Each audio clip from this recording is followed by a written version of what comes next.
21 August 2024 Marathi Lokmat Nashik आवृत्तीमध्ये एक लेख वाचण्यात आला आणि त्याच्यात असं दिलं होतं की तुम्ही एखादा फ्लॅट विकलाय, साठेखत केलंय, काही अमाऊंट समोरच्या माणसाने तुम्हाला दिलीये आणि उरलेली अमाऊंट द्यायला त्यांनी नकार दिला तर काय, त्याच्यावर कायदेशीर सल्ला देणारं हे आर्टिकल होतं आणि त्याच्यात असं लिहिलं होतं की तुम्ही कोर्टात जाऊ शकता आणि मग कोर्टात जर निकाल तुमच्या वतीने लागला तर तुम्हाला कुठली फाईन भरावी नाही लागणार आणि फलाना ठिकाणा अशी स्टोरी दिली होती।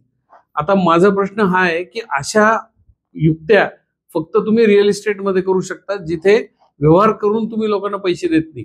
त्या आर्टिकलचंच नाव हे होतं की फ्लॅट विकलाय पण पैसे मिळाले नाही।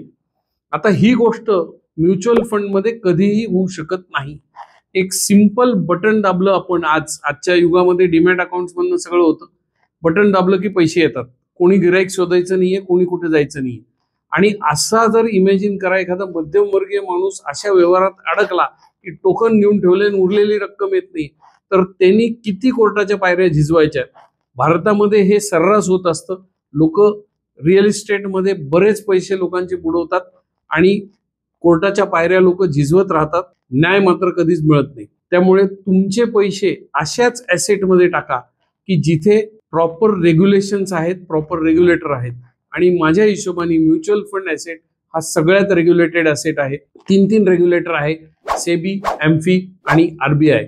इथं सामान्य माणसाच्या पैशामध्ये असे उद्योग कधीच होत नाहीत, पैसे कधीच बुडत नाहीत, वेळेवर पैसे मिळतात, कुठल्याही व्यवहारामध्ये असे कोणी लोचे लपाटे करू शकतात। त्यामुळे जबाबदारीने गुंतवणूक करा, एका योग्य सल्लागाराचा सल्ला घ्या, फायनान्शियल ऍडवायझर कडे जा आणि मगच हे सगळे व्यवहार करा।